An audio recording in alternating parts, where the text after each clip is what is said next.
Well, I loved the first film, and I loved the tone of the first film, and I thought that John Watts had made a great film inside such a huge world, inside of a world that had been done so often and people had become familiar with. It was art, like a completely new take. I love that so many of the characters were so relatable, and they all were full of complexity, which is very hard in a film like this.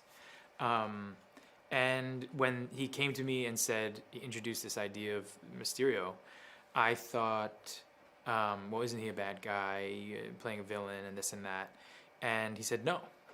And I thought, oh, that's an interesting take. And I just loved his take on Mysterio and his relationship with Peter Parker and Spider-Man, that they team up together and that they're friends, and that they share a similar history, and that's how they get so close so quickly. And I was really in that journey. It was exciting. I didn't realize how intimidating the journey would be, or how big this movie was going to be, until I came on set the first day. And I think that there's a way in which, a very fun improvisational style that a lot of these movies are made with, that I started to have to get familiar with over time. And I love improvisation, I love that, but I was still trying to work out the character in the midst of it. So yeah, I was intimidated by it, and I was also excited by it, but I was also surrounded by a group of people who were very loving and inclusive, and allowed me to sort of slowly warm up into the process.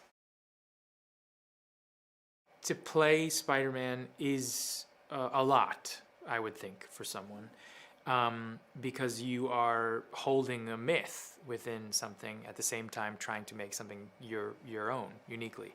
And Tom is a deeply physical actor, and his instincts come really from the ground up, from literally his feet up. And I am amazed by that.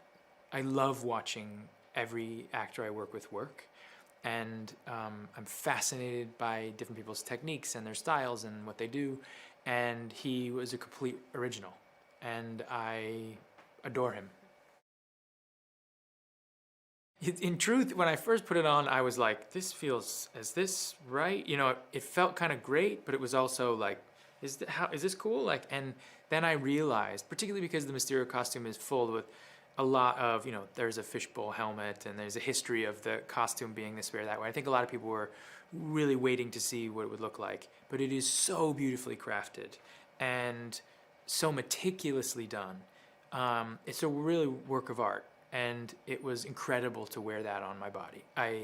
It gave me more than half of my character, and a tremendous confidence in this scene in this world. And all of a sudden, everything made sense when I put it on. Well, the elemental creatures, I follow one of the elemental creatures through a rift in the space continuum, and find myself on another Earth, trying to fight this creature.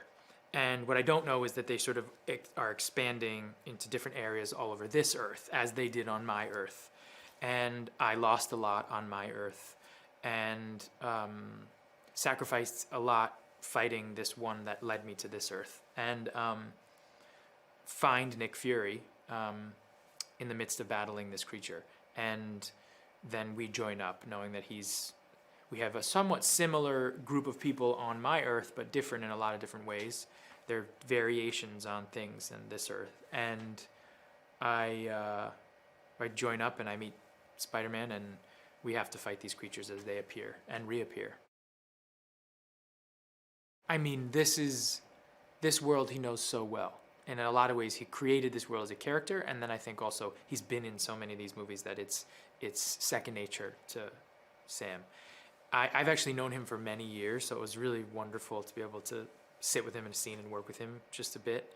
And he's wonderful. He's just a pro, you know, and at ease, and coming up with ideas and things, and improvising in a way that I was in awe of.